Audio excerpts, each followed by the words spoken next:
Programang ito ay rated SPG. Striktong patnubay at gabay ng magulang ang kailangan. Maaaring may masiselang tema, lengguwahe, karahasan, sexual, horror o droga na hindi angkop sa mga bata.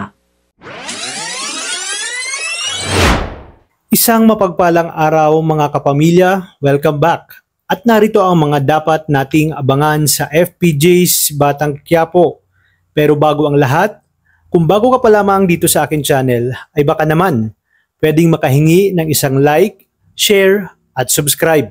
Hindi mawala sa isip ni Hector kung bakit hindi magawang barilin ni Ponggay si Tanggol, kaya gumawa siya ng paraan para malaman ang totoo. Alamin natin kung ano ang kanyang natuklasan sa dulo ng bidyong ito.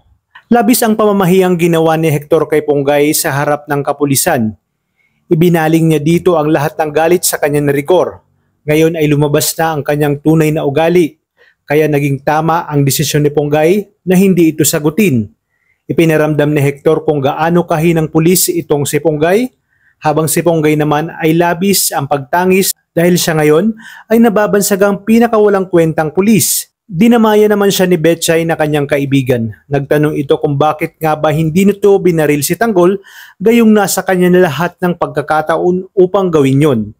Natahimik naman si Ponggay kaya sinabi ng kanyang kaibigan na sa bagay umano, mga bago pa lang silang pulis kaya may mga pagkakataon pang nakakaramdam pa rin sila ng takot at pinanghihinaan ng loob.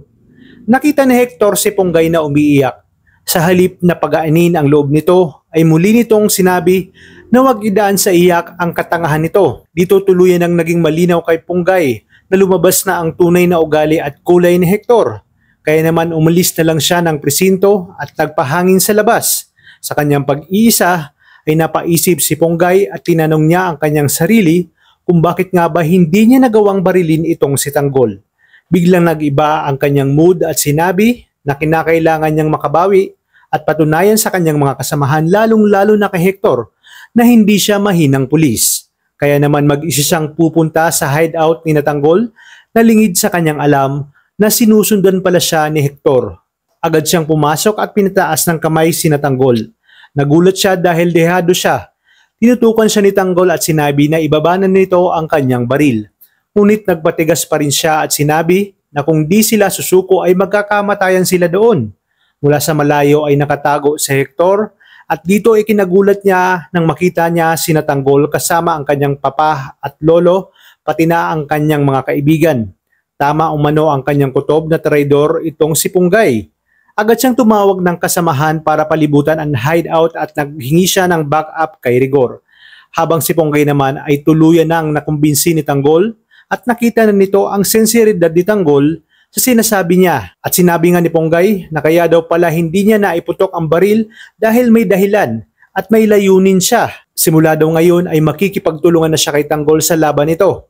Ipinangako niya rin na wala daw makakaalam nito. Ngunit pagkakatiwalaan kaya siya ni Tanggol sa oras na malaman nilang sumulpot itong si Hector at nagtawag pa ito ng kanyang mga kasamahan. Maniniwala kaya si Tanggol na nahulog lang sila sa pain dahil kay Ponggay? O mas paniniwalaan niya pa rin ang sinasabi ni Ponggay na hindi niya alam na sinusundan siya ni Hector? Yan ang ating aalamin sa mga susunod na episode. Kaya naman tuloy-tuloy ang pagtutok dito lang sa numero 1 teleserye ng Sambayanan, ang FPJ's Batang Quiapo. Maraming salamat sa inyong panonood at pagpalain tayong lahat, kapamilya.